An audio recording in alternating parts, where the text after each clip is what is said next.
రోజు మొత్తంలో సుమారుగా ఎన్ని సర్జరీస్ చేస్తారు సార్? 20-25 సర్జరీస్. సో అన్ని సర్జరీస్ చేసిన తర్వాత టైర్డ్ అయిన తర్వాత what would be your relaxing trend sir? అదే మ్యూజిక్ వినడం, బుక్ చదువుకోవడం, లేకపోతే ఎక్వేరియం ఫిష్ చూడటం.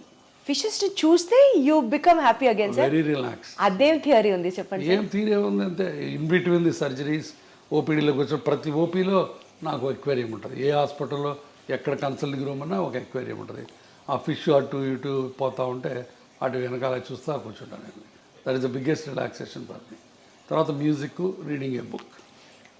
అసలు మీరు ఏం తింటారు, ఏం తాగుతారు అని ఒక సిరీస్ చేయాలని ఉంది sir. How do you be so active and energetic always?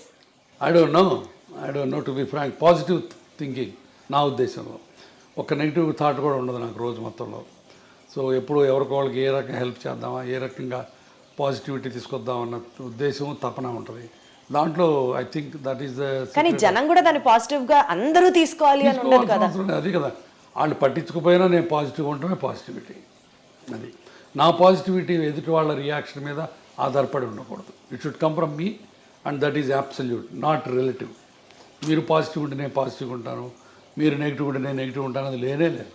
I want to be positive, I want to be happy because life is so small and so short and only once.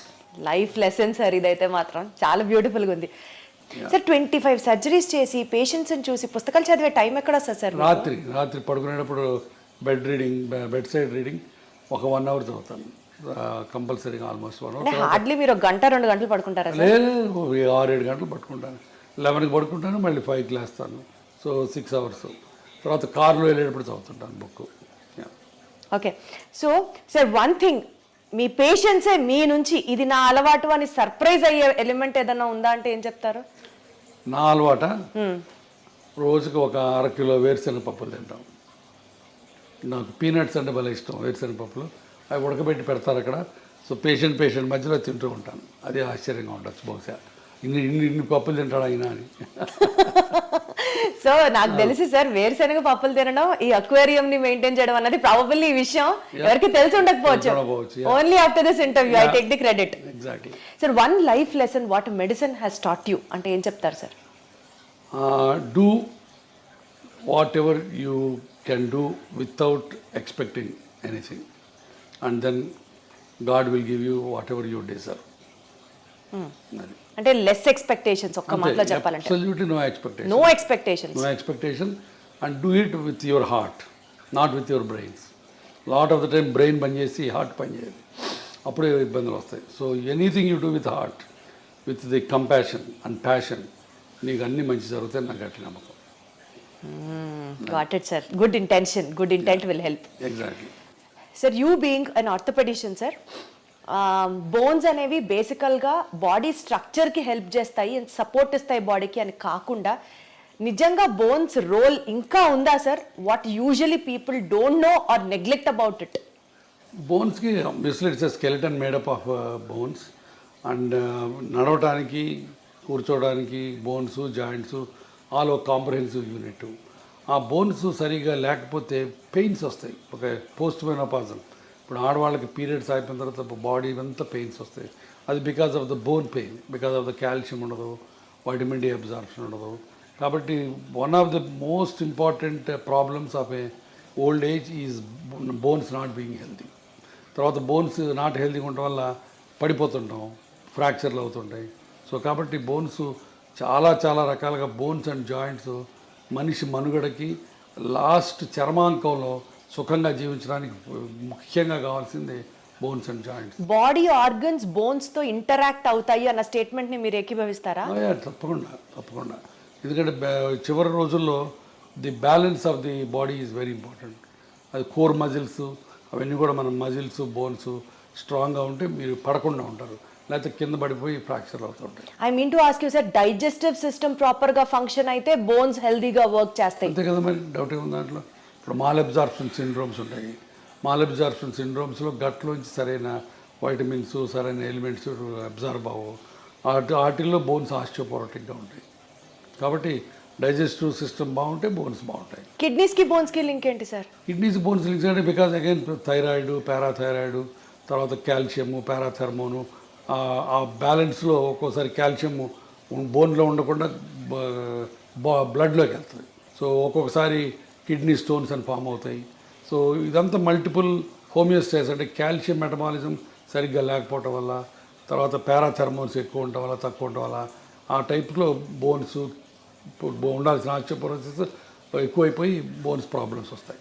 So calcium renal metabolism osteodystrophy ఉంది ఒక problem, కిడ్నీలో ఒక కాళ్ళ బోన్స్లో problems వస్తాయి. బేసికల్గా ఈ calcium metabolism, vitamin D supplements ఏదైతే చెప్తూ ఉంటున్నారో బోన్ హెల్త్కి చాలా ఇంపార్టెంట్ అని, ఏ ఏజ్ నుంచి ఎవ్రీ టైం ఈ సప్లిమెంట్స్ తీసుకుంటూ ఉండాలంటారు sir calcium and vitamin from the age of 16 to 60, easy to remember. 16 ఏళ్ళ నుంచి 60 ఏళ్ళ దాకా ప్రతి ఉమెన్ సప్లిమెంటల్ కాల్షియం తీసుకోవాలి. Vitamin D sir? Vitamin D depends on again, but of course vitamin D ఇప్పుడు ఇండియాలో 80% ఆఫ్ పీపుల్కి deficient, what ever the reasons. ఒక్కోసారి నాకు అనుమానం వస్తుంది, అసలు ఈ ఇండియాలో మెజర్ చేసే కరెక్ట్ ఎక్విప్మెంట్ ఉందా లేకపోతే ఫాల్టీ ఎక్విప్మెంట్ వచ్చిందని అనుమానం ఉంటుంది. ఎందుకంటే everybody will have a vitamin D deficiency. So vitamin D రెగ్యులర్గా తీసుకోవడం కంటే కూడా పీరియడ్ ప్రకారం తీసుకోవాలి on the prescription of the either endocrinologist or an orthopedic surgeon. Sir, I don't know if it is right or wrong, but lung diseases unte they are more prone to risk of fractures అన్న మాటకి relevance ఉందా sir? Lung డిసీజెస్కి, bone ఫ్రాక్చర్స్కి నాకు తెలిసి connection ఏం కనపట్లేదు on the face of it. Direct connection అయితే ఏం లేదు లంగ్ డిసీజ్ వాటికి. సార్, న్యూరలాజికల్ కండిషన్, స్ట్రెస్ ఎక్కువ ఉన్నప్పుడు does it have an impact on the bone density or the bone strength? న్యూరలాజికల్గా కూడా డైరెక్ట్గా ఉండదు బోన్స్ మీద, బట్ ఒక్కొక్కసారి కొన్ని ప్రాబ్లమ్స్లో పార్కిన్సోనిజము అట్లాంటివి, అట్లంటే where you are not walking too much, you are sitting in a sedentary style, then the bones will lose calcium and osteoporosis వస్తుంది. అచ్చా, so there is an indirect link అనే చెప్పొచ్చు. సో బాడీలో ఇన్ఫ్లమేషన్ ఉన్నప్పుడు sir, ఇప్పుడు inflammatory, non inflammatory diet తినండి అని అందరినీ ప్రమోట్ చేస్తున్నారు భయంకరంగా. Does really inflammation in the body effect the bone health? Not much. Inflammation అనేది ఒక మజిల్స్కి, జాయింట్స్కి సంబంధించింది. బోన్ ఇన్ఫ్లమేషన్ అనేది జనరల్గా బోన్ ఇన్ఫ్లమేటెడ్గా ఉండదు, బట్ బోన్స్లో ఒక్కొక్కసారి దేర్ కెన్ బి డిఫరెంట్ పెరియాస్టియటిస్ అని, ఆస్టియంకిను పెరియాస్టియం అని ఒక లేయర్ ఉంటుంది, దానికి బోన్కి మధ్య ఉన్న స్వెల్లింగ్స్ ఒక్కోసారి ఎక్కువ అవ్వచ్చు. అట్లాంటి వాటిని పెరియాస్టియటిస్ అంటే బాగా షిన్ పెయిన్స్ ఉంటాయి, అట్లాంటివి రావచ్చు. అది కూడా calcium, vitamin D, metabolism disturbance వల్ల రావచ్చు. సో అంటే ఆ న్యూరలాజికల్ ఇంపాక్ట్ ఉన్నట్టా లేనట్టా sir? How do we conclude it? డైరెక్ట్గా న్యూరలాజికల్కి బోన్స్కి కనెక్షన్ ఉండదు. అంటే స్ట్రెస్ ఉంటే బోన్ పెయిన్ ఎక్కువ అవుతుంది, స్ట్రెస్ ఉంటే అన్ని బాడీలో అన్ని పెయిన్స్ ఎక్కువ అవుతాయి. అర్థమైందా? మస్క్యులర్ పెయిన్ ఎక్కువ అవుతుంది, తలనొప్పి వస్తుంది, మైగ్రేన్స్ వస్తాయి, నెక్ పెయిన్ వస్తుంది. అందుకని డైరెక్ట్గా బోన్ మీద, బోన్ మెటబాలిజం మీద డైరెక్ట్ రిలేషన్స్ ఏం లేవు. బట్ ఇండైరెక్ట్గా ఇప్పుడు న్యూరలాజికల్ ప్రాబ్లం వచ్చింది, స్ట్రోక్ వచ్చింది, patient is SIT confine to the bed, అప్పుడు బోన్స్లోంచి ఆస్టియోపోరోసిస్ స్టార్ట్ అవుతుంది. Got it sir. సార్, మీరు కొన్ని లక్షల మంది పేషెంట్స్ని చూసుంటారు over your experience. Basic points patients overlook అయిపోయేది లైఫ్ స్టైల్లో, డెస్పైట్ ఆఫ్, మీరు చాలా వీడియోస్ కూడా చేశారు, సిట్టింగ్ పోస్టర్ దగ్గర నుంచి you have to walk this way, you have to SIT this way అని చాలా చెప్తూనే ఉంటారు. Despite of all your me guidance కాకుండా కూడా పేషెంట్స్ వాళ్ళ లైఫ్ స్టైల్లో ఓవర్లుక్ చేసే పాయింట్స్ ఏంటి సార్? Main posture. మనం ఇందాక అనుకున్న పోస్చరు, మరి నేను చెప్పినట్టు ఇలా స్ట్రైట్గా కూర్చోరు, ఎప్పుడు అందరూ ఇలా వంగి కూర్చుంటారు, వంగి నడుస్తారు. సో పోస్చర్ ఒకటి మెయిన్, బాగా అందరూ నెగ్లెక్ట్ చేసేది posture. Number 2, lack of exercises. అసలు ఎక్సర్సైజులు, చిన్న ఎక్సర్సైజెస్ కూడా చేయకుండా సెడెంటరీ లైఫ్ స్టైల్లో కూర్చుంటారు, అది number 2. Number 3, abuse of the joints. ఇప్పుడు కింద కూర్చొని ఇండియన్ టాయిలెట్ లేకపోతే కింద బాచిపట్లు వేసి కూర్చుంటే మోకాళ్ళ మీద లోటు పడుతుంది, అది మంచిది కాదు. సో అది తెలియదు చాలామందికి. అట్లానే నడుముకి ముందుకు ఇంకి కూర్చుంటే నడుము మీద పాడైపోద్ది, అట్లానే మెడ ముందుకు వెళ్తే మెడ పాడైపోద్ది. సో ఇవన్నీ కూడా తెలియక చాలామంది they keep on repeating the mistakes in the daily activities. Sir, 10,000 steps నడిస్తే you will be healthy all over అన్నది జనరల్గా చెప్పిన మాట. బట్ హై ఇంటెన్సిటీ ఎక్సర్సైజెస్ చేస్తే మోకాళ్ళు అరిగిపోతాయి, 10,000 అడుగులేస్తే మోకాళ్ళు అరిగిపోతాయి, ఎక్కువ వెయిట్స్ ఎత్తితే స్ట్రెంథనింగ్ ఎక్సర్సైజెస్ చేస్తే మోకాళ్ళు అరిగిపోతాయి. వీటిలో ఏది కరెక్ట్ సార్? చెయ్యాలని కొందరు, చేయకూడదని కొందరు, కరెక్ట్ చెప్పండి సార్. మోకాళ్ళు అరగడానికి మెయిన్ కారణం number 1 age, number 2 weight, number 3 high impact activities. 3 number 4 accidents. సరే, యాక్సిడెంట్ గురించి మనం మాట్లాడుకోవట్లేదు. ఆ ఏజ్ అది తప్పనిసరి. మనం ఏజ్ అవుతుంటే బోన్స్ జాయింట్స్ అరుగుతూ ఉంటాయి.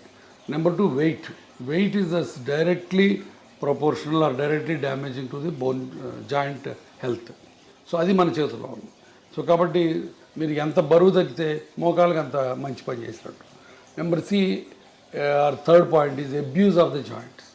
అబ్యూజ్ అంటే ఫర్ ఎగ్జాంపుల్ మీరు ఇండియన్ టాయిలెట్లో కూర్చోారనుకోండి, లేకపోతే నెలకు ఒకసారి తిరుపతి కొండ ఎక్కి దిగారనుకోండి, రోజుకి 200 సార్లు మెట్లు ఎక్కి దిగారనుకోండి, మీ మోకాళ్ళ మీద 4 రెట్లు బరువు పోతుంది. అది బయోమెకానికల్లీ ప్రూవెన్. సో దాంతో మీరు మోకాళ్ళని తొందరగా అరగొట్టుకుంటారు. చాలామంది మా తాతలు మెట్లు ఎక్కేవాళ్ళు, మా తాతలు కింద కూర్చునేవాళ్ళు, వాళ్ళకి లేని ప్రాబ్లం నాకెందుకు వస్తుంది అని చెప్పి నమ్మరు. బట్ తాతలు వేరు, మనం వేరు. వాళ్ళ దేహదారుఢ్యం వేరు, వాళ్ళ బాడీ కాంపోజిషన్ వేరు, వాళ్ళ లైఫ్ స్టైల్ వేరు, వాళ్ళ ఫుడ్ డైటరీ హ్యాబిట్స్ వేరు, మనవి వేరు.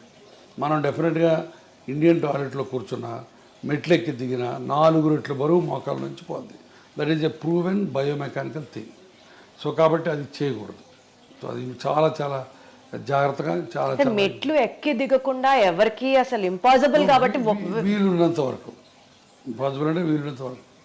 సో అది ఎక్కి దిగాలని రూల్ ఏం లేదు. చాలామందికి ఎక్కి దిగితే మంచిది, హెల్త్ మంచిది అంటారు. సో కొంతమంది అసలు లిఫ్ట్ ప్రిఫర్ చేయరు. My doctor advisor me to use only lifts, నేను I don't use the lifts అని చాలామంది అంటారు.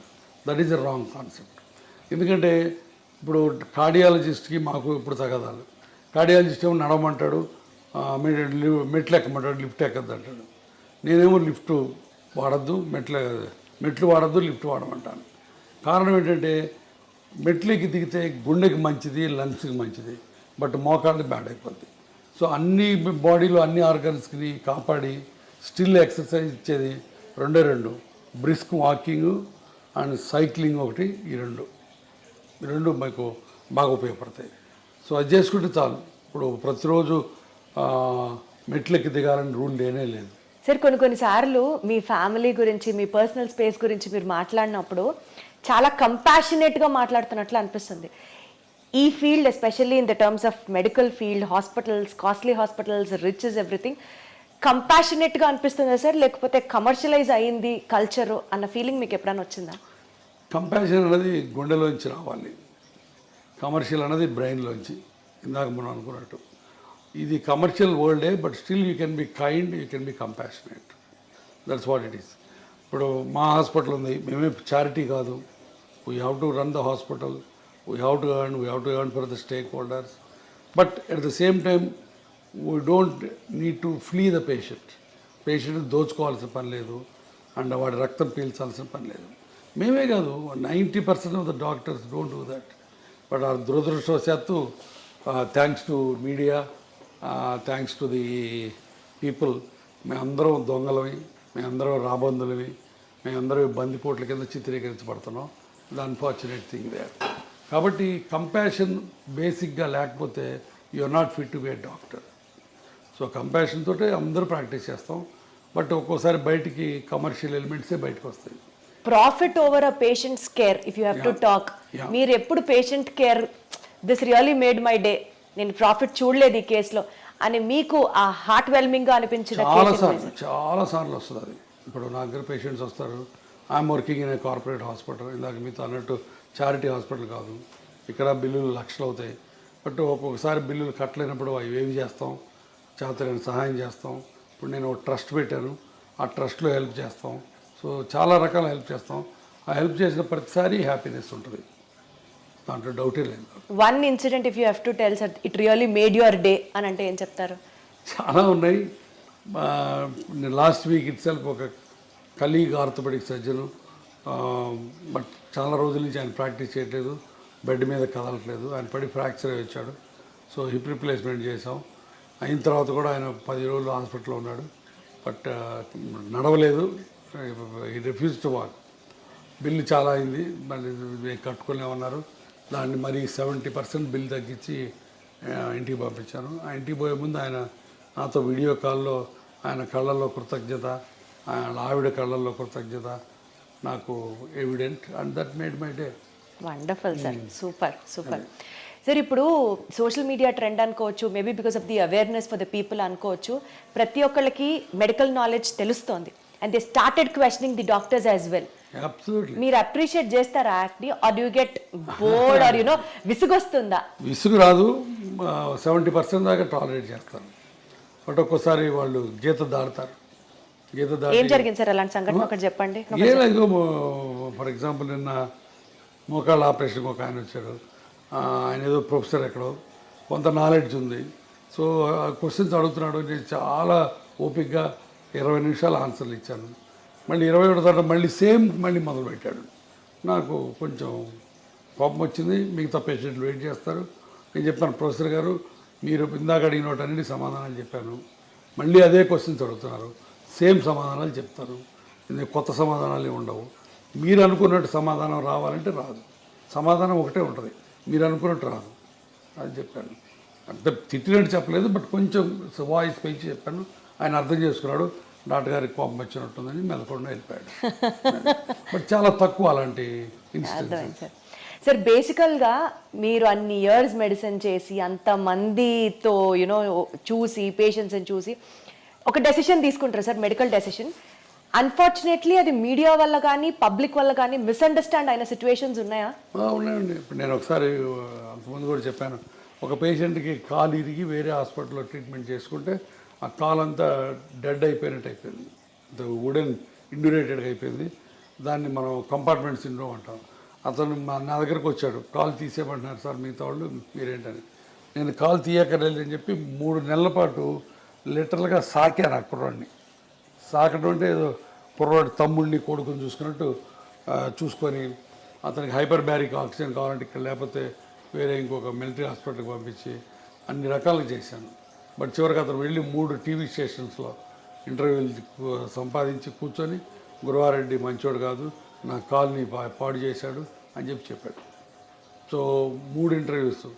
బట్ ఆ రోజు చాలా చాలా బాధేసింది. బట్ ఆ రోజు ఒక రకంగా నాకు లిబరేట్ కూడా అయిపోయాను. నేను ఇంత కష్టపడి ఇతనికి చేసాం, ఇతను ఇలా చేశాడు, అయినా సరే మన పని మనం చేయాలి. ఈ ప్రెస్ గురించి, ఈ టీవీల గురించి, వాటి గురించి భయపడకూడదు.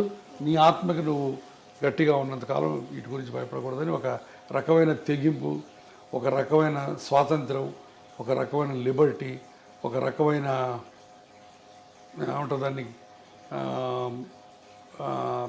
కమ్ వాట్ మే అన్న యాటిట్యూడ్ వచ్చింది. సో అది ఒక రకంగా మంచిదైంది నాకు. అంటే సార్ ప్రతి డాక్టర్కి వెనకాల ఇలాంటిది ఒక స్టోరీ ఉంది అనుకుంటే, డాక్టర్ వెనకాల ఉంటాయి. ఒక రిచ్ డాక్టర్ అనుకోండి, సమాజం నుంచి ఒక అన్ఫేర్ క్రిటిసిజం ని ఆల్వేస్ ఇన్వైట్ చేసినట్లుగా ఉంటుందా? ఉంటుంది. సమాజం మమ్మల్ని భూతద్దంలో పెట్టి చూస్తుంది, ప్రతి అడుగుని క్రిటిసైజ్ చేస్తుంది. సో తప్పదు, part of life. Despite of మీరు ఇంత సోషల్ సర్వీస్ చేసినప్పటికీ కూడా సార్, గురువారెడ్డి గారి దగ్గరికి వెళ్తే ఆయన ఖచ్చితంగా ఆపరేషన్ అంటారు మోకాల్ రీప్లేస్మెంట్కి, అదే బయటకు వెళ్తే డాక్టర్లు అనరు అన్న మాటకి ఏం చెప్తారు? దానికి చాలా చాలా సత్య దూరం అది. నేను రోజుకి 100 నుంచి 120 మంది పేషెంట్లు చూస్తాను. దాంట్లో 30-40 మంది కంటే ఆపరేషన్ పడవు. తర్వాత నాది టెర్షియరీ ప్రాక్టీస్, అది మర్చిపోవద్దు మీరు. అంటే పేషెంట్లు మిగతా వాళ్ళందరి దగ్గరికి చూయించుకొని ఇక ఆపరేషన్ తప్పనిసరి అన్నప్పుడు నా దగ్గరికి వస్తారు. మొదటి రోజు రారు. సో నాది టెర్షియరీ ప్రాక్టీస్. హైదరాబాద్ అవ్వటం అయితేవి, నేను ఉన్న డాక్టర్స్లో సీనియర్ మోస్ట్ ఇప్పుడు 25 ఏళ్ళ నుంచి ప్రాక్టీస్ చేస్తాను కావటం అయితే ఏంది. సో ఇక్కడ ఉన్న ఓల్డ్ డాక్టరు, సీనియర్ డాక్టరు కాబట్టి చివరిలో సెకండ్ ఒపీనియన్, థర్డ్ ఒపీనియన్ కోసం నా దగ్గరికి వస్తారు. ఎప్పుడైతే టెర్షియరీ ప్రాక్టీస్ ఉంటుందో అప్పుడు ఆబ్వియస్గా ఆపరేషన్ రేట్ ఎక్కువ ఉంటుంది. సో అది అనవసరంగా ఎవరు ఆపరేషన్ చేయడం. గురువారెడ్డి దగ్గరికి వెళ్తే ఆపరేషను, మిగతా వాళ్ళ దగ్గరికి వెళ్తే ఇంజక్షను, అవన్నీ మాయ. ఇప్పుడు ఆ రకంగా ఇంకోటి కూడా చెప్పాను, నేను లాస్ట్ 1 year నుంచి యుద్ధం చేస్తున్నాను. ఇంజక్షన్లు పనికిరాని ఇంజక్షన్ చేసి పేషెంట్లు మాయ చేసే డాక్టర్లు. ఈ ప్రస్తావన తీసుకొచ్చారు కాబట్టి ఇంకొక పర్సనల్ కామెంట్ కూడా ఉంది సార్. మీరు అగేన్స్ట్ పిఆర్పి ఫర్ ఆర్థరైటిస్ అని చెప్తున్నారు. Exactly against PRP for arthritis. కానీ గురువారెడ్డి గారి హాస్పిటల్లో పిఆర్పి ఇంజెక్షన్లు 7,000 నుంచి 8,000 రూపాయలు ఉండే ఇంజెక్షన్ 17,000 రూపాయలు ఆయన ఎందుకు ఛార్జ్ చేస్తున్నారు? పిఆర్పి ఇంజెక్షన్ కూడా నా హాస్పిటల్లో చేయలేదు ఫర్ ఆర్థరైటిస్. ఎవరైనా వచ్చి ప్రూవ్ చేయమని చెప్తాను. పిఆర్పి ఫర్ స్పోర్ట్స్ ఇంజురీస్కి ఎంతోపతిస్ అని చెప్పాను ఇందాక. టెండాన్ ఇంజురీస్కి, ఇక్కడ టెన్నిస్ ఎల్బోస్కి ఇస్తే ఇవ్వచ్చు. నేను ఇవ్వను. నా దగ్గర 36 మంది పనిచేస్తారు టీం. స్పోర్ట్స్ మెడిసిన్ వాళ్ళు ఇస్తే ఇవ్వచ్చు. బట్ ఆర్థరైటిస్కి నీ జాయింట్లో మా దగ్గర పిఆర్పి అనేది ప్రసక్తే రాదు. ఏమైనా వచ్చి ప్రూవ్ చేయమని చెప్పాను. అర్థమైందా? మూడు ఇప్పుడు స్టెమ్ సెల్స్ అని ఇచ్చి 2,80,000 తీసుకునేది మా దగ్గర జరగనే జరగదు. నేను ఎగైనెస్ట్ ఏంటంటే PRP in arthritis. Orthopedic surgeons చాలామంది పిఆర్పీలు టెన్నిస్ ఎల్బోస్కి, యాంకిల్ ఇంజురీస్కి, హీల్ పెయిన్స్కి ఇస్తారు. నాకు ఏ రకమైన అభ్యంతరం లేదు. నాకు దాని మీద నేను ఇవ్వను, నేను వాటిని అన్నాను. అది దాని మీద నాకేం లేదు. ఎందుకంటే పీపుల్ అన్ని చోట్ల ఇస్తారు, కొన్ని చోట్ల మంచి రిజల్ట్స్ ఉన్నాయి. దానికి నేను PRP for other conditions work అయినప్పుడు why not for the knee sir? ఆర్థరైటిస్కి లేదు role. That's what I'm saying. There is no evidence at all. Arthritis is a global phenomena. Global phenomena అంటే మొత్తం కార్టిలేజ్ అంతా పాడైపోయింది. ఈ కార్టిలేజ్ అంతా పాడైపోయినప్పుడు దాన్ని మనం ఉద్ధరించి నువ్వు కార్టిలేజ్ పుట్టించరు. అంటే అయిపోయిన కార్టిలేజ్ తిరిగి మళ్ళీ ఫామ్ అవ్వదా సార్? ఇంత మటుకు గ్లోబల్గా కార్టిలేజ్ రీజనరేట్ అన్నది లేదు. కార్టిలేజ్ సెల్స్ స్పోర్ట్స్ ఇంజురీస్లో చిన్న చిన్న లేజన్స్ ఉంటే దాంట్లో కాండ్రోసైట్స్ అని, ఓట్స్ అని డిఫరెంట్ ప్రొసీజర్స్ ఉన్నాయి. అవన్నీ ఉపయోగపడతాయి అక్కడ వరకు. అక్కడ కూడా ఫైబ్రస్ టిష్యూ ఫామ్ అయ్యి కొంతవరకు కార్టిలేజ్ సెల్స్ వస్తాయి. బట్ కార్టిలేజ్ రీజనరేట్ అయ్యి ఆర్థరైటిస్, మోకాళ్ళ నొప్పుల ఆర్థరైటిస్ బాగుపడి మళ్ళీ బ్రహ్మాండంగా నార్మల్ కార్టిలేజ్ వచ్చింది, అల్ట్రాసౌండ్లో చూపిస్తాడు ఈయన, ఈ డాక్టర్ గారు, బౌన్సర్ డాక్టర్ గారు. అల్ట్రాసౌండ్ తీసేదిగో నీకు మళ్ళీ కార్టిగ్రామ్ అని ఒకటి చూపిస్తాడు. ఇవన్నీ మాయ, భయంకరమైన మాయ. కానీ ఆయన చేసేది మాయే. కానీ చాలా మంది ఆర్థోపెడిషియన్స్ కూడా ఈ కార్టిలేజ్ గ్రో అవుతుంది అని మందులు ఇస్తున్నారు కదా. కార్టిలేజ్ గ్రోత్ కి స్పోర్ట్స్ ఇంజరీస్ లో గ్రోత్ అయ్యే టెక్నిక్స్ వేరు. వాటిని వీటిని మిక్స్ చేయొద్దు. కార్టిలేజ్ గ్రో అవడానికి చిన్న వాటికి బోల్డ్ అని ప్రొసీజర్స్ ఉన్నాయి, ఆర్థ్రోస్కోపిక్గా చేస్తారు. అవన్నీ స్పెషల్ ఇండికేషన్స్ ఉన్నాయి, స్పెషల్ ప్రొసీజర్స్ ఉన్నాయి, స్పెషల్ ట్రైనింగ్ ఉంది. నువ్వు ఎనస్థీషియా వాడి వచ్చి నువ్వు నీ జాయింట్ హీరోని అని చెప్పి ఎక్కడ ఉందో అక్కడ ఇంజెక్షన్ చేస్తే పోద్దని, ఇక్కడి నుంచి ఇక్కడ తీస్తే నీ రిప్లేస్మెంట్ అని, ఇంత ల్యాక్ ఆఫ్ నాలెడ్జ్ ఉన్న డాక్టర్ దగ్గరికి వేల మంది వెళ్ళి బాధపడుతుంటే ఏం చేయాలా? మాయ చేస్తాడు. మాయ కోసం యుద్ధం చేస్తున్నాం మేము. ఇది ఇవాళ తాగదు యుద్ధం. ఇది ఇంకా చాలా దూరం వెళ్తుంది యుద్ధం.